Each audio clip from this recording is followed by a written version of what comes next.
Hi friends, welcome to RS educations. Guys, ఈ రోజు మనం వార్తల్లో నిలిచినటువంటి అంతర్జాతీయ, జాతీయ మరియు రాష్ట్రీయ అంశాల గురించి అండ్ వార్తల్లో నిలిచినటువంటి వ్యక్తులు, క్రీడా సంబంధిత అంశాల గురించి ఈ రోజు ఈ వీడియోలో మనం డిస్కస్ చేయబోతున్నాం. సో మెయిన్గా కాన్సెప్ట్లోకి వచ్చేద్దాం. ఈ రోజు మనం 3 జూన్ 2021కు సంబంధించినటువంటి కరెంట్ అఫైర్స్ గురించి డిస్కస్ చేయబోతున్నాం. So let's start. ఈ రోజు మనకి కరెంట్ అఫైర్స్లో ఫస్ట్ టాపిక్ వచ్చేసరికి ఏంటి అంటే, ఒక స్కీమ్ మనకి ఈ రోజు వార్తలో నిలిచింది, చాలా ఇంపార్టెంట్. స్వస్తిక్ టెక్నాలజీ అని చెప్పి ఒక పేరుతోటి మనకు ఒక కార్యక్రమం అనేది వార్తలో నిలవడం అయితే జరిగింది.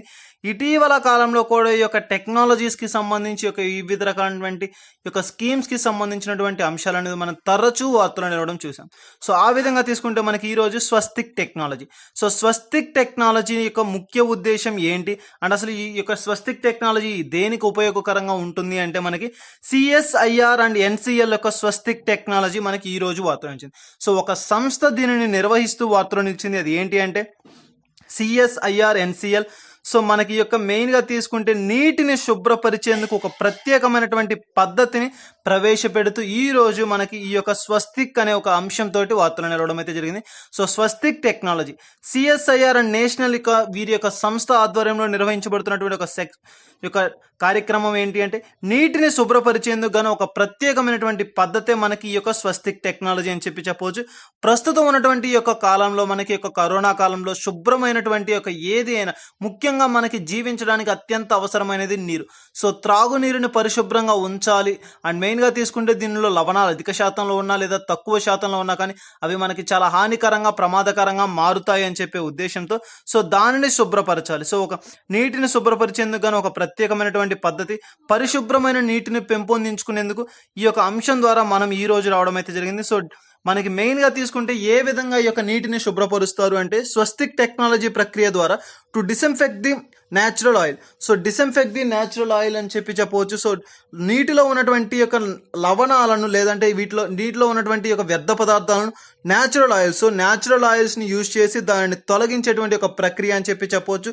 సో ఏ విధంగా ఈ యొక్క న్యాచురల్ ఆయిల్స్ని యూజ్ చేసి ఈ యొక్క ప్రక్రియ ద్వారా మనం చేస్తామంటే, మెయిన్గా తీసుకుంటే ఈ యొక్క స్వస్తిక్ టెక్నాలజీ. సో మనకి ఈ యొక్క న్యాచురల్ ఆయిల్స్ ప్రకృతిలో సహజ సిద్ధంగా లభించేటువంటి ఆయిల్స్ అని చెప్పవచ్చు. సో ప్రకృతిలో సహజ సిద్ధంగా లభించేటువంటి ఆయిల్స్ ఏంటి అంటే, మనకి ఆయుర్వేదంలో. సో ఆయుర్వేదంలో వివిధ రకాలైనటువంటి మనకి చాలా రకాలైనటువంటి వనమూలికలను మనం చూస్తూ ఉంటాం. సో వీటన్నిటిని యూజ్ చేసి మనకి ఈ నీటిని శుభ్రపరిచే ప్రక్రియ. సో మనకి మెయిన్గా తీసుకుంటే disinfect the natural oil. So ఆయుర్వేదంలో ఉన్నటువంటి వనమూలికల సహాయంతో పరిశుభ్రంగా నీటిని మార్చేటువంటి ఒక ప్రక్రియనే మనం ఈ యొక్క స్వస్తిక్ టెక్నాలజీ అని చెప్పవచ్చు. ఎందుకు అంటున్నామంటే, ఆయుర్వేదం ద్వారా ఇటీవల కాలంలో మనం చూసాం ఆయుర్వేదానికి సంబంధించి ఎన్నో ప్రక్రియలు, మనకి ఎన్నో కార్యక్రమాలు కూడా ప్రారంభమయ్యాయి. మెయిన్గా తీసుకుంటే ప్రస్తుతం ఉన్నటువంటి ఈ కాలంలో ఈ యొక్క ఆయుర్వేదం, ఈ యొక్క నాటు మందులు చాలా ఉపయోగకరంగా మారాయని చెప్పవచ్చు. సో ఆ విధంగా తీసుకుంటే అటువంటి ఆయుర్వేదంలో ఉన్నటువంటి మూలికల సహాయంతో ఈ రోజు మనకి యొక్క disinfect the natural oils, so natural ఆయిల్స్ని యూజ్ చేసి నీటిని పరిశుభ్రం చేసేటువంటి ఒక ప్రక్రియ మనకి యొక్క స్వస్తిక్ టెక్నాలజీ. సో ఈ యొక్క స్వస్తిక్ టెక్నాలజీ ద్వారా మనకున్నటువంటి ఈ యొక్క నీటిని శుభ్రపరిచి అండ్ దాన్ని త్రాగునీటికి ఉపయోగకరంగా మారుస్తూ ప్రమాదకరమైనటువంటి దానిలో ఉన్నటువంటి లవణాలను, వ్యర్థాలను తీసివేసి పరిశుభ్రమైనటువంటి నీటిగా మార్చేటువంటి ఒక ప్రత్యేకమైనటువంటి ప్రక్రియ మనకి ఈ యొక్క స్వస్తిక్ టెక్నాలజీ. సో స్వస్తిక్ టెక్నాలజీని దీన్ని నిర్వహించేటువంటి సంస్థ ఏది అంటే, మనకి CSIR and NCL. So CSIR and NCL యొక్క సంస్థ ఆధ్వర్యంలో నిర్వహించబడుతున్నటువంటి యొక్క స్వస్తిక్ టెక్నాలజీ మనకి ఈ రోజు వార్తలు వచ్చింది. సో మెయిన్గా తీసుకుంటే మనకి జీవించే హక్కు. సో ఇటీవల కాలంలో కూడా చూసాం, ఈ యొక్క జీవించే హక్కుకు సంబంధించి ఏ ఒక్కరైనా సరే మనకి మెయిన్గా తీసుకుంటే నీరు అనేది మనకి త్రాగడానికి కానీ మన జీవనానికి కానీ చాలా అత్యంత అవసరంగా చెప్పుకోవచ్చు. సో అటువంటి నీటిని శుభ్రపరచడం కావచ్చు, ఇదంతా కూడా మనకి ఒక జీవించే హక్కును కాపాడడానికి ఉపయోగకరంగా ఉంటుంది. సో మనకి మెయిన్గా తీసుకుంటే ఆర్టికల్ 21 ప్రకారంగా తీసుకుంటే జీవించే హక్కు మనకి ఈ యొక్క హక్కుకు సంబంధించి సో నీటిని పరిశుభ్రంగా ఉంచుకోవాలి. అండ్ మెయిన్గా తీసుకుంటే మన జీవనానికి అత్యంత అవసరమైనటువంటి అంశం మనకి వాటర్. సో దానిని పరిశుభ్రం పరిచేందుకు గాను వచ్చినటువంటి టెక్నాలజీ మనకి ఒక స్వస్తిక్ టెక్నాలజీ. దీన్ని నిర్వహించేటువంటి వారు ఎవరంటే సిఎస్ఐఆర్ అండ్ ఎన్సిఎల్ వారు దీన్ని స్వస్తిక్ టెక్నాలజీ పేరిట దీన్ని నిర్వహిస్తున్నారు. సో ఈ యొక్క స్వస్తిక్ టెక్నాలజీ మనకి ఈ రోజు వార్తలో నిలిచింది. సో గైస్, ఇటువంటి అంశాలు వచ్చినప్పుడు అండ్ ముఖ్యంగా తీసుకుంటే ఏ విధమైనటువంటి ప్రక్రియ ద్వారా దీన్ని చేస్తున్నాము, స్వస్తిక్ టెక్నాలజీ అండ్ దేవుని ఏ యొక్క ఆధ్వర్యంలో, ఎవరి ఆధ్వర్యంలో నిర్వహించబడుతుంది. సో మెయిన్గా తీసుకుంటే సిఎస్ఐఆర్ అండ్ ఎన్సి. సో ఇటువంటి యొక్క సంస్థలు కావచ్చు, అంశాలు కావచ్చు వచ్చినప్పుడు ప్రత్యేకంగా శ్రద్ధ వహించండి. సో ఇది మనకి స్వస్తిక్ టెక్నాలజీకి సంబంధించి. అండ్ నెక్స్ట్ వచ్చేసరికి ఈ రోజు వార్తలో ఇచ్చినటువంటి మరొక అంశం ఇక్కడే చూసుకోండి. మనకి ఇప్పుడే చెప్పాం కదా ఆయుర్వేద వనమూలికలు అని చెప్పి. సో దానిలో పాటుగా తీసుకుంటే ఆయుర్వేద మూలికలు. సో ఆయుర్వేద వనమూలికలకు సంబంధించి మరొక అంశం, మరొక రాష్ట్రం మనకి వార్తలో నిలిచింది. చాలా ఇంపార్టెంట్. మనకి ఈ రోజు రాజస్థాన్ రాష్ట్రం వార్తలు నిలిచింది. ఇటీవల కాలంలో కూడా చూసాం వివిధ రకాలైనటువంటి ఔషధాలకు సంబంధించి, ఆయుర్వేద ప్రక్రియలకు సంబంధించి మనకి రాజస్థాన్ రాష్ట్రమే కాకుండా వివిధ రాష్ట్రాలు కూడా మనకి తరచూ వార్తలు నిలుస్తున్నాయి. ఇటీవల కాలంలో చూసాం ఆయుష్ డోర్ డెలివరీ అని చెప్పి ఒక ప్రత్యేకమైనటువంటి ప్రక్రియ ద్వారా, అండ్ ముఖ్యంగా తీసుకుంటే వైద్య ఆప్కే ద్వార్ అని చెప్పి ఇటీవల కాలంలో మధ్యప్రదేశ్లో ఏర్పాటు చేసినటువంటి ఒక కార్యక్రమం. సో ఎవరికైతే ఈ యొక్క డోర్ డెలివరీ ఫెసిలిటీ అంటే ఆయుర్వేద మూలికలను వారి ఇంటి వద్దకే ప్రస్తుతం ఎవరైతే ఈ యొక్క కరోనా బారిన పడి ఉన్నారో, హోమ్ ఐసోలేషన్లో ఉన్నారో, సో అటువంటి వారికి వారి ఇంటి వద్దకే అందించినటువంటి ఒక ప్రక్రియ, వినూత్నమైన కార్యక్రమం మనం ఈ యొక్క ఆయుష్ అని చెప్పి చెప్పవచ్చు. ఆయుష్ డోర్ డెలివరీ అండ్ వైద్య ఆప్కే ద్వారా అంటే వారికి ఏ విధమైనటువంటి అవసరాలు ఉన్నా సరే వారి వద్దకే, ఐసోలేషన్లో ఉన్న వారి వద్దకే ఈ యొక్క వెహికల్ని తీసుకుని వెళ్ళి వారి ప్రతి అవసరాన్ని తీర్చడం. సో ఇటువంటి అంశాలు, ఇటువంటి కార్యక్రమాలు మనకి ఇటీవల కాలంలో కూడా చూసాం. సో మెయిన్ గా తీసుకుంటే ఈ యొక్క ఆయుర్వేదానికి సంబంధించి తరచూ వార్తలు నిలుస్తున్నాయి. ప్రతిరోజు కూడా మనకి ఆయుర్వేదానికి సంబంధించి అంశాలు వార్తలు నిలుస్తున్నాయి కాబట్టి ప్రత్యేకమైనటువంటి శ్రద్ధ వహించండి. నిన్నటి రోజును కూడా చూస్తే మనకి ఆంధ్రప్రదేశ్కి సంబంధించి ఆనందయ్య గారికి ఒక ఆయుర్వేదిక మందు అని చెప్పి చెప్పాం. సో ఆ మందుకు సంబంధించి కావచ్చు, ఆ ముందటి రోజును కూడా మనం, సో ప్రతిరోజు కూడా ఈ యొక్క ఆయుర్వేదానికి సంబంధించి తరచూ వార్తలు నిలుస్తున్నాయి. సో ప్రత్యేకమైనటువంటి శ్రద్ధ వహించండి. ఏ అయినా కానీ, ఏ యొక్క అంశమైనా కావచ్చు, మనకి తరచూ వార్తలు నిలుస్తున్నటువంటి అంశాలు కనుక ఉంటే సో ఆ యొక్క అంశాల పట్ల ప్రత్యేకంగా శ్రద్ధ వహించండి. ఆయుర్వేద వనమూలికలు. సో ఈ రోజు మనకి యొక్క రాజస్థాన్ రాష్ట్రం ఒక ప్రత్యేకమైనటువంటి కార్యక్రమాన్ని ప్రారంభించి వార్తలు నిలిచింది. అది ఏంటి అంటే గర్గర్. సో గర్గర్ అని చెప్పి ఒక కార్యక్రమాన్ని ప్రారంభించి మనకి రాజస్థాన్ వార్తలో నిలిచింది. గర్గర్ ఔషధి యోజన అని చెప్పి చెప్పవచ్చు. సో గర్గర్ ఔషధి యోజన అని చెప్పి అంశం. సో ఈ యొక్క గర్గర్ ఔషధి యోజన అంటే ఏంటి అంటే, గర్గర్ అనగా తులసి, అశ్వగంధ. మనకి మెయిన్గా ఒక 4 నేమ్స్ అనేది గుర్తుపెట్టుకోండి. తులసి, అశ్వగంధ అండ్ మెయిన్గా తీసుకుంటే గిలాయి, కాలామేఘ్. ఇటీవల కాలంలో కూడా చూసాం గిలాయికి సంబంధించి May 17th ఆ టైంలో అనుకుంటాను, చూడండి ఒకసారి మనం వార్తల్లో. సో గిలాయి అని చెప్పేసి ఆ అంశానికి సంబంధించి కూడా చూసాం. సో అటువంటి 4 వృక్షాలు తులసి, అశ్వగంధ, గిలాయి, కాలామేఘ్ అని చెప్పి, సో ఈ యొక్క 4 ఆయుర్వేద చెట్లను, ఆయుర్వేద మొక్కలను ఈ రోజు మనం మెయిన్గా తీసుకుంటాం. గర్గర్ అనగా రాజస్థాన్ రాష్ట్రంలో, రాజస్థాన్ రాష్ట్రం మొత్తము కూడా, రాజస్థాన్ రాష్ట్ర ప్రభుత్వం మనకి ప్రతి ఒక్క ఇంటికి, ఆ రాష్ట్రంలో ఉన్నటువంటి ప్రతి ఇంటికి కూడా ఈ 4 రకాల మొక్కలను అందజేసే ప్రక్రియ గర్గర్ ఔషధి యోజన. అనగా తులసి, అశ్వగంధ, గిలాయి, కాలామేఘ్ అని చెప్పి యొక్క 4 ఔషధపు మొక్కలను ఆ రాష్ట్రంలో ఉన్నటువంటి, రాజస్థాన్ రాష్ట్రంలో ఉన్నటువంటి ప్రతి ఇంటికి కూడా సప్లై చేసే, సరఫరా చేసేటువంటి ఒక ప్రక్రియతో ఈ యొక్క కార్యక్రమం ప్రారంభమైంది. చాలా పెద్ద కార్యక్రమం అండ్ వినూత్నమైన కార్యక్రమం అని చెప్పి చెప్పవచ్చు. సో ప్రతి ఇంటికి కూడా ఆయుర్వేదాన్ని పెంపొందించాలి, ప్రతి ఇంటిలో కూడా ఈ యొక్క ఆయుర్వేదాన్ని అభివృద్ధి పరచాలి అని చెప్పి ముఖ్య ఉద్దేశంతో దీన్ని ప్రారంభించారని చెప్పి చెప్పవచ్చు. ఇటీవల కాలంలో కూడా చూసాం వివిధ రకాలైనటువంటి అంశాలకు సంబంధించి మనకి మెయిన్గా తీసుకుంటే ఆర్టికల్ 48A అడవి విస్తీర్ణాన్ని పెంచేటువంటి మొక్కలను సరఫరా చేయడం అనేది మనం ఈ యొక్క ఆర్టికల్ 48 నుంచి చూసాం. సో అటువంటి అంశాలకు చూస్తే ఇటీవల కాలంలో కూడా మనకి ఒక రాష్ట్రమే మనకి ఒక మొక్కలను నాటే అంశం పట్ల అండ్ యువతకు చేయూతనిచ్చేందుకు గాను వరకు అవార్డులను కూడా ప్రకటించింది. సో ఆ విధంగా తీసుకుంటే మనకి మరలా ఈ రోజు మరొక రాష్ట్రం, రాజస్థాన్ రాష్ట్రం ఈ యొక్క మొక్కలకు సంబంధించి అడవి విస్తీర్ణానికి అని చెప్పి చెప్పవచ్చు. కాకుంటే ఈ యొక్క నార్మల్ మొక్కలు కాకుండా ఔషధపు మొక్కలు.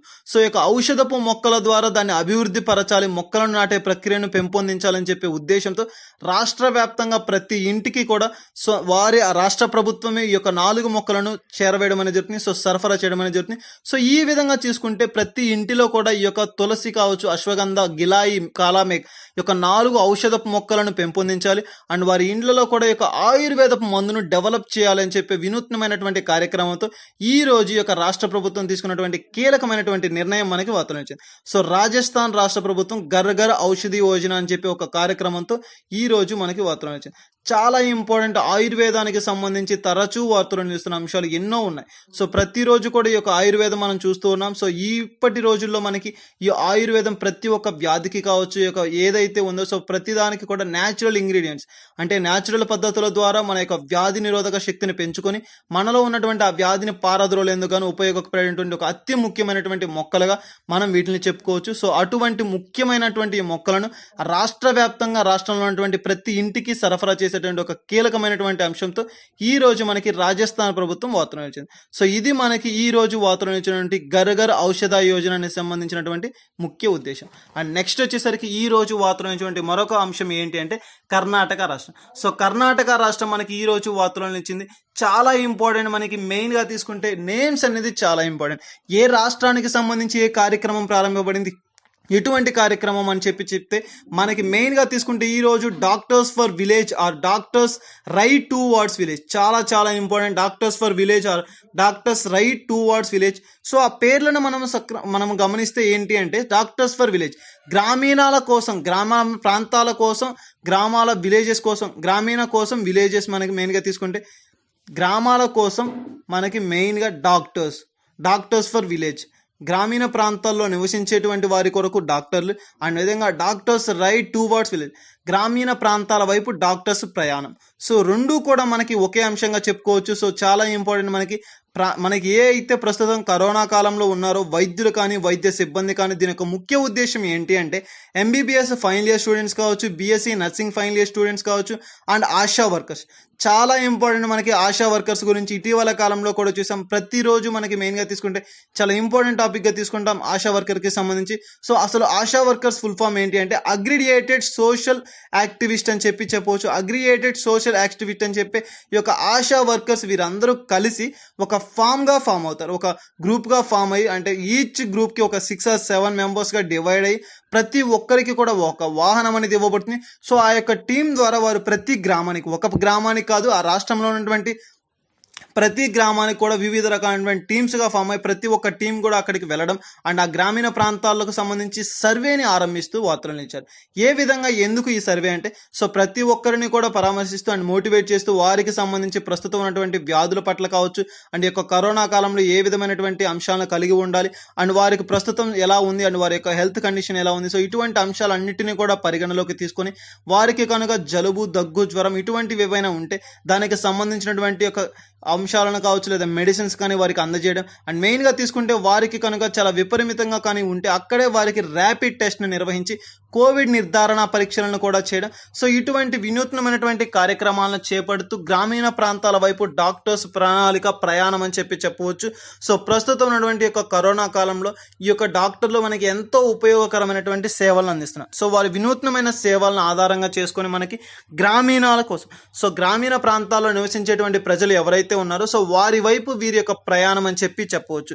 సో ఈ విధంగా మనకి డాక్టర్స్ ఫర్ విలేజ్, ఆ డాక్టర్స్ రైట్ టువర్డ్స్ విలేజ్ గ్రామీణ ప్రాంతాల వైపు డాక్టర్ల ప్రయాణం అని చెప్పి సో మనం మెయిన్గా తీసుకుంటే ఆ యొక్క నేమ్లోనే మనకి మీనింగ్ అనేది అర్థమవుతుంది. సో ఈ విధంగా మనకి ఈ యొక్క కర్ణాటక రాష్ట్రానికి సంబంధించినటువంటి ఒక కీలకమైనటువంటి అంశం అండ్ ప్రణాళిక మనకి ఈ రోజు వార్తలు ఇచ్చింది. సో ప్రతి ఒక్క పాయింట్ కూడా మనకి ఇంపార్టెంట్. ప్రస్తుతం మనకి ఈ యొక్క విలేజెస్కి సంబంధించి ఏ రాష్ట్రాలు ఈ విధమైనటువంటి ప్రణాళికలను చేపడుతున్నాయి.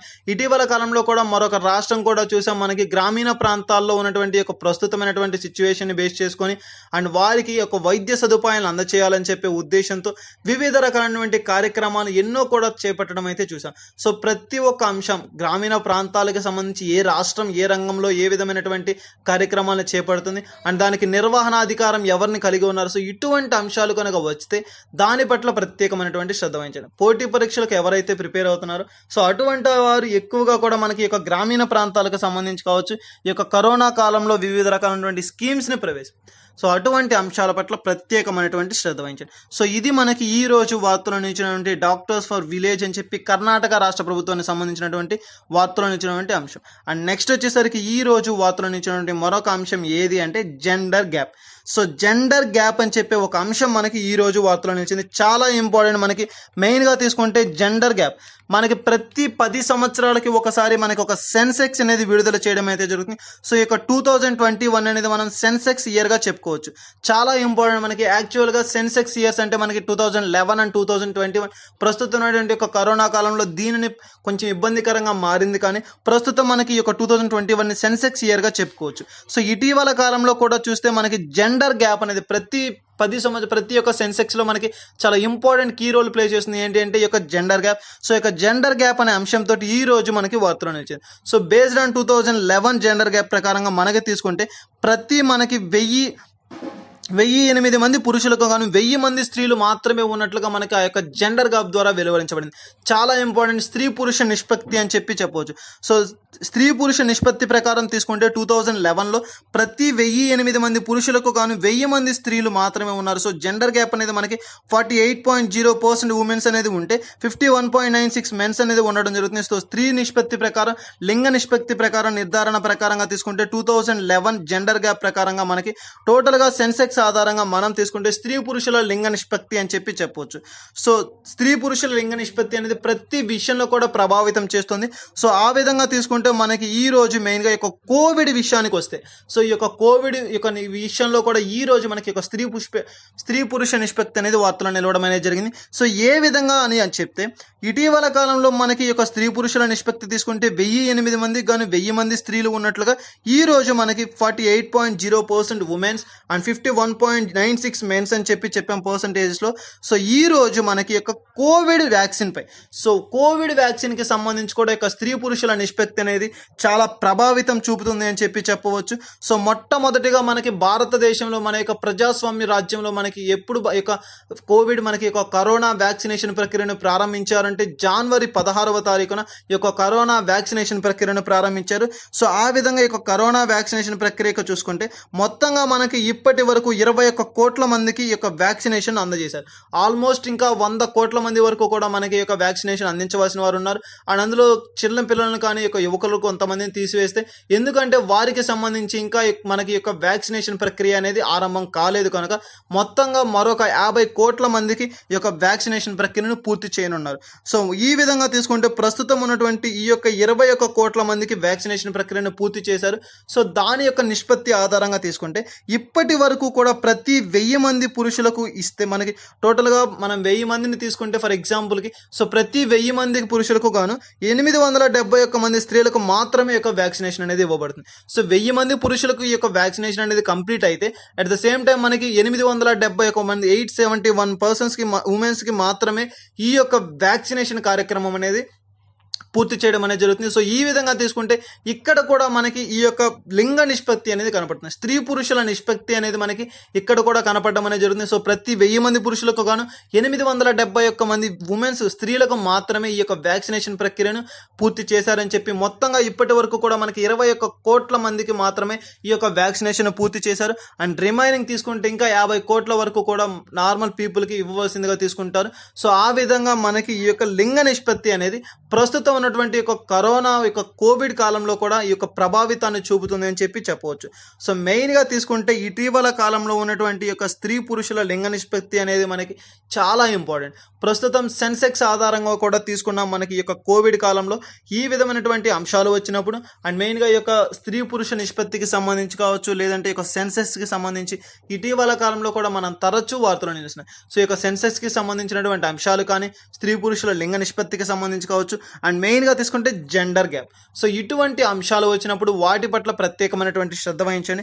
సో ఈ రోజు మనకి యొక్క కోవిడ్ వ్యాక్సిన్ సంబంధించినటువంటి స్త్రీ పురుషుల నిష్పత్తి తీసుకుంటే ఏ విధంగా ఉందంటే ప్రతి 1000 మంది పురుషులకు గాను 871 స్త్రీలకు మాత్రమే ఈ యొక్క వ్యాక్సినేషన్ ప్రక్రియను కంప్లీట్ చేశారని చెప్పవచ్చు. ఇది ఒక మనకి due to gender gap. So ఈ విధంగా మనకి ఈ యొక్క స్త్రీ పురుషుల నిష్పత్తి అనేది మనకి మెయిన్గా ఈ యొక్క కరోనాని కూడా ప్రభావితం చేసే విధంగా ఉంది అని చెప్పవచ్చు.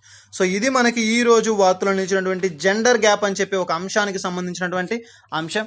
అండ్ నెక్స్ట్ వచ్చేసరికి ఈ రోజు వార్తలో నిలిచినటువంటి మరొక దేశం చైనా దేశం. చైనా మనకి ఇటీవల కాలంలో తరచూ వార్తలో నిలుస్తుంది. మనకి ఈ యొక్క వీక్లో తీసుకుంటే ప్రతిరోజు కూడా మనం ఈ యొక్క చైనాకి సంబంధించి ఏదో ఒక అంశాన్ని మనం ప్రస్తావిస్తూ ఉన్నాం. సో ఆ విధంగా తీసుకుంటే ఈ రోజు మనకి చైనా మరొకసారి వార్తలో నిలిచింది. చైనా న్యూ వ్యాక్సిన్ అని చెప్పి వార్తలో నిలిచింది. సో మనకి మెయిన్గా తీసుకుంటే May 7th మొట్టమొదటి వ్యాక్సిన్ ప్రారంభించి వార్తలో నిలిచింది అని చెప్పాం. మెయిన్గా ఫస్ట్ వ్యాక్సిన్ చైనాకి సంబంధించి ఒక వ్యాక్సిన్ కూడా తయారు చేశారు అనేది ఒక ఆమోదం పొందినటువంటి వ్యాక్సినేషన్గా తీసుకోవడం అనేది జరిగింది. మరలా మరలా మనకి 1 మంత్ బిఫోర్ అంటే ఇంకో నెల కూడా గడవక ముందే మరొక వ్యాక్సిన్ తోటి ఈ రోజు మనకి చైనా వార్తలు నిలిచింది. సో జూన్ 3 రెండవ సొనావాక్ అని చెప్పే ఒక వ్యాక్సిన్ తో సినోవాక్ అని చెప్పే ఒక వ్యాక్సిన్ తోటి ఈ రోజు మనకి ఒక అంశం వార్తలు నిలిచింది. సో సినోవాక్ ఎమర్జెన్సీ అనుమతులు పొందుతూ వార్తలు నిలిచింది. చాలా ఇంపార్టెంట్ ఎమర్జెన్సీ అనుమతులు, ఎందుకంటే ఏ దేశాల్లో అయితే ప్రస్తుతం ఈ యొక్క కరోనాకి సంబంధించి వ్యాక్సినేషన్ ప్రక్రియ అనేది ఆరంభం కాలేదు, వ్యాక్సిన్స్ అనేది అందుబాటులో లేవు. సో అటువంటి ప్రతి దేశానికి కూడా అందజేసేటువంటి ప్రక్రియ మనకి యొక్క ఎమర్జెన్సీ అనుమతులు అని చెప్పి చెప్తాం. సో ఈ యొక్క ఎమర్జెన్సీ అనుమతులకు సంబంధించి ప్రస్తుతం మనకి ఈ యొక్క రెండవ సినోవాక్ అని చెప్పి ఒక వ్యాక్సిన్ చైనా దేశానికి సంబంధించినటువంటి ఈ వ్యాక్సిన్ అనేది మనకి వార్తల్లో నిలిచింది. మనకి మెయిన్గా దీన్ని కోవాక్స్ అని చెప్పే ఒక పేరుతో ఈ రోజు ప్రఖ్యాతి పొందింది. కోవాక్స్ అనగా ఈ అనేక దేశాల్లో ఉచితంగా వ్యాక్సినేషన్ ఇచ్చే దేశం, ఆర్థికంగా కావచ్చు లేదంటే పేదరికంగా ఉన్నటువంటి యొక్క దేశానికి సంబంధించి ఏ దేశమైనా సరే దానికి ఉచితంగా ఈ యొక్క వ్యాక్సినేషన్ అందజేసేటువంటి ఒక ప్రక్రియ మనకి యొక్క కోవాక్స్ అని చెప్పి చెప్పవచ్చు. సో అటువంటి కోవాక్స్కి సంబంధించి ఈ రోజు సినోవాక్ వ్యాక్సిన్ అనేది రెండవసారి అనుమతులు పొందింది. అనేక దేశాల్లో కూడా ఉచితంగా వ్యాక్సినేషన్ ప్రక్రియను ప్రారంభిస్తూ మనకి ఈ రోజు మనకి చైనా దేశం వార్తలు నిలిచింది. చైనా న్యూ వ్యాక్సిన్ ఇటీవల కాలంలో మనకి తరచూ వార్తలు నిలిచినటువంటి అంశాల్లో చైనా దేశం తీసుకోవచ్చు. ఆ న్యూ చిల్డ్రన్ పాలసీ అని చెప్పి ఒక అంశంతో ఈ మనకి మెయిన్గా తీసుకుంటే 2 or more చిల్డ్రన్స్ అనేది ఒక ఫ్యామిలీకి ఉండొచ్చు అని చెప్పి మనకి ఈ రోజు ప్రతిరోజు కూడా వార్తలు నిలుస్తున్నాయి. సో అటువంటి అంశానికి సంబంధించి ఈ రోజు మరలా మనకి చైనా దేశం మరొకసారి వార్తలు నిలిచింది. చైనా న్యూ వ్యాక్సిన్ అని చెప్పి ఒక అంశంతో వార్తలు నిలవడం అయితే జరిగింది. సో మే 7న మొట్టమొదటి వ్యాక్సినేషన్ ప్రక్రియను ప్రారంభించి ఈ రోజు మరలా మనకి జూన్ 3 అంటే మరొక నెల రోజులు ముందుగానే మనకి ఒక రెండో వ్యాక్సిన్ సినోవాక్ అని చెప్పి ఒక వ్యాక్సిన్ పేరుతో అనుమతులు పొందుతూ ఎమర్జెన్సీ అనుమతులను పొందుతూ ఈ రోజు మనకి కోవాక్స్ పేరుతో మనకి ఈ రోజు వార్తలు నిలిచింది. అనేక దేశాలకు ఏ దేశాలు అయితే ఉన్నాయో సో ఎమర్జెన్సీగా ఏ యొక్క దేశాలు అయితే యొక్క అనుమతి పొందలేదు లేదంటే యొక్క కరోనా కాలంలో యొక్క వ్యాక్సిన్ ప్రక్రియ అనేది ఇంకా ప్రారంభం కాలేదు. సో అటువంటి ప్రతి దేశానికి కూడా అందజేసేటువంటి ఒక ప్రక్రియ మనకి ఈ యొక్క సినోవాక్ అది కోవాక్స్ అని చెప్పి ఒక పేరుతోటి చైనా దేశం ఆరంభించినటువంటి ఒక ముఖ్యమైన ప్రక్రియ. సో ఈ యొక్క చైనా దేశానికి సంబంధించి తరచూ వార్తలు నిలిచినటువంటి అంశాల పట్ల ప్రత్యేకమైనటువంటి శ్రద్ధ వహించండి. మెయిన్గా తీసుకుంటే ఒక న్యూ చైల్డ్ పాలసీ కావచ్చు అండ్ ఓన్ స్పేస్ సెంటర్స్కి సంబంధించి సో ప్రతిరోజు కూడా మనకి నెల మొత్తంలో కూడా ప్రతిరోజు కూడా మనకి ఒక చైనా దేశం అనేది వార్తలు నిలుస్తూనే ఉంది. సో తరచూ వార్తలు నిలిచినటువంటి అంశాల పట్ల ప్రత్యేకమైనటువంటి శ్రద్ధ వహించండి. సో ఇది మనకి ఈ రోజు వార్తలు నిలిచినటువంటి చైనా దేశానికి సంబంధించినటువంటి న్యూ వ్యాక్సిన్ ప్రక్రియ అని చెప్పి చెప్పవచ్చు. అండ్ నెక్స్ట్ వచ్చేసరికి ఈ రోజు వార్తలు నిలిచినటువంటి మరొక అంశం ఏది అంటే ఎన్ఎస్ఏ. సో ఎన్ఎస్ఏ 1980 అని చెప్పి మనకి ఒక అంశం మనకి ఈ రోజు వార్తలు నిలిచింది. నేషనల్ సెక్యూరిటీ యాక్ట్ దీన్ని ప్రస్తుతం అమలు చేయాలి అని చెప్పి సుప్రీంకోర్టుకు వస్తున్నటువంటి అప్పీలకు సంబంధించి ఈ రోజు మనం వార్తలో చూసాం. సో చాలా ఇంపార్టెంట్ నేషనల్ సెక్యూరిటీ యాక్ట్ 1980 అని చెప్పి చెప్పవచ్చు. సో దీనికి సంబంధించి ప్రస్తుతం సుప్రీంకోర్టుకు వస్తున్నటువంటి వివిధ రకాలైనటువంటి అంశాలు మరలా దీన్ని ఇప్పటి నుంచి అమలు చేయండి, అమల్లోకి తీసుకురండి అని చెప్పి వస్తున్నటువంటి ఒక వినూత్నమైన కార్యక్రమాలు అని చెప్పి చెప్పవచ్చు. ఎందుకు అంటే మనకి మెయిన్గా తీసుకుంటే పీపీఈ కిట్స్కి సంబంధించి ఆక్సిజన్ కిట్స్కి సంబంధించి వీటన్నిటికీ సంబంధించి బ్లాక్ మార్కెటింగ్ చాలా వరకు పెరిగిపోయిందని చెప్పి సో దానికి సంబంధించి కఠినంగా చర్యలు తీసుకోవాలి అండ్ దాన్ని అరికట్టేందుకు గాను ఉన్నటువంటి ఒకే ఒక ప్రక్రియ మనకి యొక్క నేషనల్ సెక్యూరిటీ యాక్ట్ ఎన్ఎస్ఏ 1980 అని చెప్పి చెప్పడం జరిగింది. ఎందుకోసం అంటే ప్రస్తుతం యొక్క ఆక్సిజన్ కిట్స్ కావచ్చు లేదా ఆక్సిజన్ కాన్సన్ట్రేటర్స్ అండ్ మనకి మెయిన్గా తీసుకుంటే ఈ యొక్క పీపీఈ కిట్స్ వీటన్నిటి ధర కూడా మనకి హాస్పిటల్ పరంగా తీసుకుంటే చాలా తక్కువ శాతంలో ఉండడం జరుగుతుంది. కానీ దీనినే మనకి బయట తీసుకుంటే 50,000 60,000 పెట్టి ఒక బ్లాక్ మార్కెట్లో అమ్మడం అనేది జరుగుతుంది. సో ప్రస్తుతం ఈ యొక్క సిచ్యువేషన్లో ఎంత మొత్తంలోనైనా పెట్టి పేదవారు కూడా దీన్ని కొనేటువంటి ప్రక్రియ కాబట్టి సో ఈ విధంగా ఇటువంటి ఒక అక్రమాలను అరికట్టేందుకు గాను మరలా ఈ యొక్క నేషనల్ సెక్యూరిటీ యాక్ట్ ని తీసుకురావాలి అని దీన్ని అమలు చేయాలని చెప్పి సుప్రీంకోర్టుకు వివిధ రకాలైనటువంటి సంస్థల వారు కావచ్చు వివిధ రకాలైనటువంటి వారు అప్పీలు చేయడం అయితే జరిగింది. సో దానికి తీసుకుంటే మనకి నేషనల్ సెక్యూరిటీ యాక్ట్. సో ఈ యొక్క నేషనల్ సెక్యూరిటీ యాక్ట్ యొక్క ముఖ్య ఉద్దేశం ఏంటంటే preventive and detentive act. So ముందుగానే మనకి ఈ యొక్క ముందస్తు చర్యలను చేపట్టడం అండ్ ఆ యొక్క కార్యక్రమం ముగియక ముందే దాన్ని అరికట్టడం. సో ఇటువంటి ప్రక్రియతో ఆరంభించబడింది మనకి ఈ యొక్క ప్రివెంటివ్ అండ్ డిటెక్టివ్ యాక్ట్ అని చెప్పి చెప్పవచ్చు. మనకి ఇది తీసుకుంటే నాన్ బెయిలబుల్ యాక్ట్. ఇటీవల కాలంలో కూడా చూసాం ఏదైనా ఒక అరెస్ట్కు సంబంధించి మనకి బెయిలబుల్ అనేది ఆర్టికల్ 23 ప్రకారంగా సో వారిని బయటికి తీసుకురావాలి తీసుకురావచ్చు, కాపాడవచ్చు అని చెప్పి. సో దానికి సంబంధించి ఇది తీసుకుంటే మనకి నాన్ బెయిలబుల్ వారెంట్ అని చెప్పి చెప్పవచ్చు. సో ఈ యొక్క national security act or preventive detective act అనేది మనకి నాన్ బెయిలబుల్ యాక్ట్ గా తీసుకోవచ్చు. సో మెయిన్ గా తీసుకుంటే ఈ యొక్క చట్టానికి సంబంధించి ఎటువంటి బెయిల్స్ అనేది కూడా ఉండడం అనేది జరగదు. సో వారిని అరెస్ట్ చేసి కఠిన చర్యలు అనేది తీసుకోవడం అనేది జరుగుతుంది. సో ఈ విధంగా మనకి ఈ యొక్క నేషనల్ సెక్యూరిటీ యాక్ట్ 1980ని అమల్లోకి తీసుకురావాలి అని చెప్పి సుప్రీం కోర్టుకు వివిధ రకాలైనటువంటి వారు అండ్ వివిధ రకాలైనటువంటి సంస్థల వారు తీసుకొస్తున్నటువంటి మనకి ఈ యొక్క అంశాలు వార్తలను చేస్తున్నాయి. సో ప్రతి ఒక్క అంశానికి సంబంధించినటువంటి అంశాల పట్ల అండ్ ముఖ్యంగా ఈ యొక్క యాక్ట్స్ కి సంబంధించి చట్టాలకు సంబంధించి వస్తున్నటువంటి అంశాల పట్ల ప్రత్యేకమైనటువంటి శ్రద్ధ వహించారు. నేషనల్ సెక్యూరిటీ యాక్ట్ 1980 మనకి ఈ రోజు ఈ యొక్క అంశం ద్వారా వార్తలు నిలవడం అయితే జరిగింది. సో ప్రత్యేకమైనటువంటి యొక్క ఎన్ఎస్ఏ యాక్ట్ అనేది అమల్లోకి తీసుకురావాలి అని చెప్పి ఈ యొక్క నేషనల్ సెక్యూరిటీ యాక్ట్ 1980 మనకి ఈ రోజు ఈ విధమైనటువంటి అంశాలతో వార్తలు నిలిచింది. సో ఈ విధంగా బ్లాక్ మార్కెట్ లో కనుక ఇటువంటి ప్రస్తుతమైనటువంటి యొక్క కరోనా కాలంలో కూడా దీన్ని ఒక కమర్షియల్ పర్పస్ కి యూజ్ చేస్తున్నటువంటి వారందరి విషయంలో తగిన కఠినమైన చర్యలు తీసుకోవాలని చెప్పి సో సుప్రీం కోర్టుకు వస్తున్నటువంటి వివిధ రకాలైన యొక్క అప్పీల్ కు సంబంధించి మనకి ఈ రోజు మరలా ఈ యొక్క national security act preventive and detentive act ని అమల్లోకి తీసుకురావాలి అని చెప్పి ఈ యొక్క సుప్రీం కోర్టుకు వస్తున్నటువంటి కీలకమైనటువంటి అంశాలు మనకి ఈ రోజు వార్తలు నుంచి. సో ఇది మనకి ఈ రోజు వార్తలో నిలిచినటువంటి ఈ యొక్క నేషనల్ సెక్యూరిటీ యాక్ట్ కి సంబంధించినటువంటి అంశాలు. సో ఇవి మనకి ఈ యొక్క మనకి మెయిన్ గా తీసుకుంటే అంతర్జాతీయ అంశాలకు సంబంధించి. అండ్ నెక్స్ట్ వచ్చేసరికి ఈ రోజు వార్తలో నిలిచినటువంటి రాష్ట్రీయ అంశాలు. సో రాష్ట్రీయ అంశాల్లో మనకి ఉన్నటువంటి ఫస్ట్ రాష్ట్రం ఏది అంటే మనకి మెయిన్ గా తీసుకుంటే కేంద్ర పాలిత ప్రాంతాలు అని చెప్పి చెప్పవచ్చు. సో దానికి సంబంధించి ఒక అంశం మనకి ఈ రోజు వార్తలు వచ్చింది. సో ఇది మనకి national security act. And next వచ్చేసరికి రాష్ట్రీయ అంశాల పరంగా తీసుకుంటే జమ్మూ అండ్ కాశ్మీర్ కి సంబంధించి. సో జమ్మూ అండ్ కాశ్మీర్ కి సంబంధించి మనకి ఈ రోజు ఒక ముఖ్యమైనటువంటి కీలకమైనటువంటి అంశం వార్తలో నిలిచింది. అది ఏంటి అంటే ఆ యొక్క మెయిన్ గా తీసుకుంటే జమ్మూ అండ్ కాశ్మీర్ కేంద్ర పాలిత ప్రాంతాలు. సో కేంద్ర పాలిత ప్రాంతాలకు మనకి ఎప్పుడు కూడా ఎవరు ఉంటారని చెప్పారు, లెఫ్టినెంట్ గవర్నర్స్. సో ప్రస్తుతం మనకి యొక్క జమ్మూ అండ్ కాశ్మీర్ కి లెఫ్టినెంట్ గవర్నర్ గా ఎవరు విధులు నిర్వహిస్తున్నారు అంటే మనకి మనోజ్ సిన్హా గారు. సో మనోజ్ సిన్హా గారు ఈ రోజు మనకు ఒక కీలకమైనటువంటి ఒప్పందం మేరకు వార్తలో నిలిచారు. So Jammu and Kashmir and go airline సంస్థ. సో ఇటీవల కాలంలో కూడా మనం ఈ యొక్క గో ఎయిర్లైన్ సంస్థకు చూసాం. గో ఎయిర్లైన్ కాస్త మనకి గో ఫస్ట్ ఎయిర్ అని చెప్పాం. సో అటువంటి అంశంతో నిలిచినటువంటి ఒక గో ఎయిర్లైన్ సంస్థ మధ్య ఈ రోజు మనకి Jammu and Kashmir and go airline సంస్థకి మధ్య జరిగినటువంటి ఒక ఒప్పందం మనకి ఈ రోజు కీలకమైనటువంటి అంశంగా తీసుకుంటాం. సో ఎందుకు మనకి ఈ యొక్క గో ఎయిర్లైన్ సంస్థకి అండ్ జమ్మూ అండ్ కాశ్మీర్ కి మధ్య ఈ యొక్క ఒప్పందం కుదిరింది అంటే ఇటీవల కాలంలో కూడా మనం చూసాం వివిధ రకాలైనటువంటి పండ్లకు సంబంధించి ఫ్రూట్స్ కు సంబంధించి ఎక్స్పోర్ట్ చేయడం అనేది. సో ఒక ప్రాంతం నుండి మరొక ప్రాంతానికి ఎక్స్పోర్ట్ చేయడం కోసం ముఖ్యంగా హార్టికల్చర్ ఉత్పత్తులకు సంబంధించి. సో హార్టికల్చర్ ఉత్పత్తులకు సంబంధించి మనకి ఒక ఫ్రూట్ తీసుకుంటే మనకి కిన్నోవా ఫ్రూట్ అని చెప్పి ఉంది. చాలా జ్యూసీ ఫ్రూట్ అని చెప్పి చెప్పవచ్చు. అండ్ స్వీటీ ఫ్రూట్ మనకి కిన్నోవా ఫ్రూట్ అని చెప్పి. సో ఈ యొక్క ఫ్రూట్ కి సంబంధించి తీసుకుంటే మనం ఈ యొక్క ఫ్రూట్ ని చెట్టు నుండి తీసిన 2 to 3 days వరకు మాత్రమే చాలా ఫ్రెష్ గా అండ్ చాలా బాగుంటుంది. సో ఆ విధంగా తీసుకుంటే మనకి ఈ విధంగా మనకి ఈ యొక్క ట్రాన్స్పోర్టేషన్ ఫెసిలిటీ ద్వారా అది మన దగ్గరకు చేరేందుకు 15 days అనేది పడుతుంది. సో 2 to 3 days లో ఫ్రెష్ గా ఉండేటువంటి ఒక ఫ్రూట్ అనేది మనకి 15 days అనేది మన ఎద్దుకు రావడానికి సరిపోతుంది. సో ఎంత మనకి ఆ యొక్క ఫుడ్ అనేది చెడిపోవడం అనేది జరుగుతుంది. సో ఈ విధంగా యొక్క కిన్నోవా ఫ్రూట్ ని ఎగ్జాంపుల్ గా తీసుకుంటే సో ఇటువంటి వాటికి సంబంధించి హార్టికల్చర్ ఉత్పత్తులకు సంబంధించి సో త్వరితగతిన ఇన్ టైంలోనే మనకి ఎక్స్పోర్టేషన్ సరఫరా అనేది జరపాలి అని చెప్పే ఉద్దేశంతో అది మెయిన్ గా మనకి ఒక గో ఎయిర్లైన్స్ వీటి ద్వారా మాత్రమే త్వరితగతిన పూర్తవుతుంది అని చెప్పి. సో దీనితో మనకి ఒక గో ఎయిర్లైన్స్ సంస్థతో ఈ యొక్క జమ్మూ అండ్ కాశ్మీర్ వారు ఏర్పరచుకున్నటువంటి ఒక ఒప్పందం మనకి ఈ రోజు వార్తలు వచ్చింది. సో ఈ యొక్క హార్టికల్చర్ ఉత్పత్తులను ఇతర ప్రాంతాలకు తరలించేందుకు అది త్వరితగతిన ఇన్ టైంలో మనకి దీన్ని తరలించేందుకు గాను ఈ యొక్క సంస్థతో వీరు తీసుకున్నటువంటి ఒక ఒప్పందమే మనకి ఈ యొక్క ఒప్పందం. So Jammu and Kashmir and go airlines ఒప్పందం మధ్య కుదిరినటువంటి ఈ ఒప్పందం మనకి ఈ రోజు వార్తలు నిలిచింది. సో ఇది మనకి ఈ రోజు వార్తలో నిలిచినటువంటి యొక్క జమ్మూ అండ్ కాశ్మీర్ కి సంబంధించినటువంటి ఒక ఒప్పందం. అండ్ నెక్స్ట్ వచ్చేసరికి ఈ రోజు వార్తలో నిలిచినటువంటి వ్యక్తులు. సో ఇప్పటి వరకు కూడా మనం అంతర్జాతీయ, జాతీయ మరియు రాష్ట్రీయ అంశాల గురించి చూసాం. అండ్ నెక్స్ట్ వచ్చేసరికి వార్తల్లో వ్యక్తులు. సో వార్తల్లో వ్యక్తుల్లో మనకి ఫస్ట్ పర్సన్ ఎవరు అంటే ఈ రోజు మనకి బి శ్యామ్ గారు, బాలసుబ్రహ్మణ్యం శ్యామ్ అని చెప్తాం. సో వీరు మనకి ఈ రోజు first person. So B Shyam గారు తీసుకుంటే మనకి బాలసుబ్రహ్మణ్యం శ్యామ్ గారు ఈ రోజు మనకి నూతనమైనటువంటి రాయబారిగా వార్తలు నిలిచారు.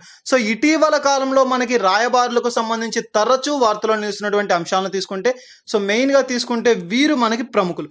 బి శ్యామ్ గారు, బాలసుబ్రహ్మణ్యం శ్యామ్ గారు వీరు నూతనమైనటువంటి రాయబారిగా నిలిచారని చెప్పవచ్చు. సో ఆ రాయబారి మనకి ఏ రాష్ట్ర మనకి మెయిన్గా దేనికి అంటే republic of islands. So republic of islands అనే దీనికి మనకి వీరు రాయబారిగా నిలిచారు.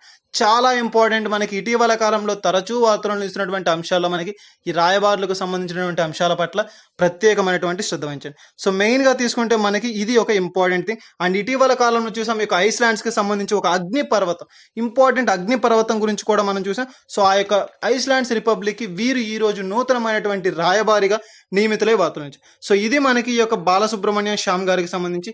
అండ్ నెక్స్ట్ వచ్చేసరికి ఈ రోజు వార్తలు వచ్చినటువంటి మరొక వ్యక్తి ఎవరు అంటే అరుణ్ కుమార్ మిశ్రా గారు. సో అరుణ్ కుమార్ మిశ్రా గారు మనకి ఈ రోజు వార్తలు ఇచ్చారు. సుప్రీంకోర్టు మాజీ న్యాయమూర్తి. మెయిన్గా తీసుకుంటే వీరు ఎవరు అంటే మనకి ప్రధాన న్యాయమూర్తులతో పాటుగా వీరు కూడా మనకి ఒక న్యాయమూర్తిగా చెప్పవచ్చు. చాలా మంది న్యాయమూర్తులు అనేది ఉంటారు. సో వారిలో వీరు కూడా ఒకరు. అరుణ్ కుమార్ మిశ్రా గారు, ఏకే మిశ్రా గారు అని చెప్తారు.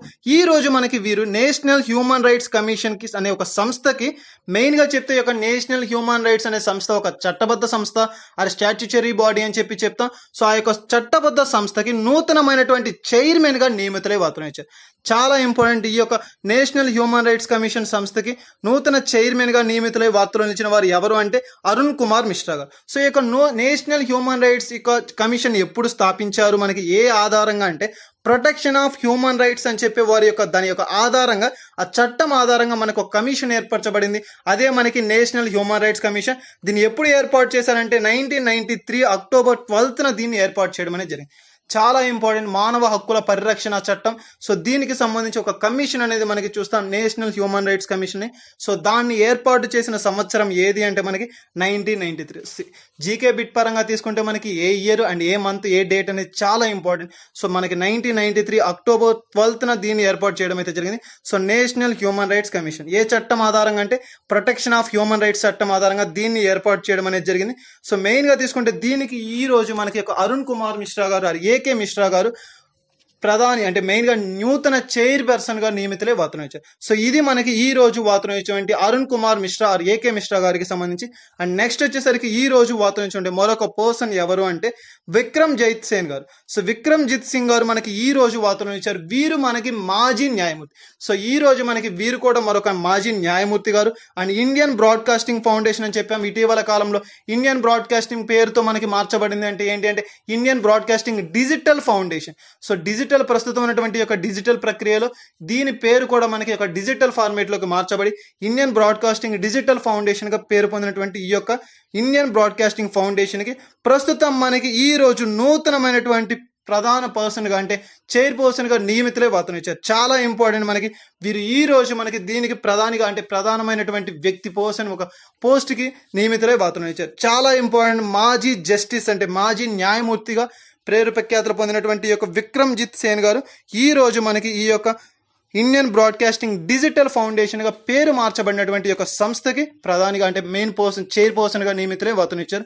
సో ఇది మనకి ఈ రోజు వార్తనిచ్చినటువంటి వ్యక్తులకు సంబంధించి. సో గైస్ మనం ఈ రోజు టోటల్ గా 3rd June 2021 కు సంబంధించినటువంటి కరెంట్ అఫైర్స్ గురించి డిస్కస్ చేయడం అనేది జరిగింది. అండ్ ఇవే కాకుండా మన ఛానల్లో మరెన్నో నోటిఫికేషన్ కి సంబంధించినటువంటి updates and job profiles aptitude classes కూడా స్టార్ట్ చేయడం అనేది జరిగింది. అండ్ మా యొక్క డైలీ కరెంట్ అఫైర్స్ కావచ్చు, అప్డేటెడ్ నోటిఫికేషన్ కావచ్చు, ఇవన్నీ మీరు కనుక పొందాలి అంటే సబ్స్క్రైబ్ చేసుకోండి. మా యొక్క ప్రతి వీడియోను ప్రతి అప్డేట్ని మీరు పొందడం అనేది జరుగుతుంది. Thank you.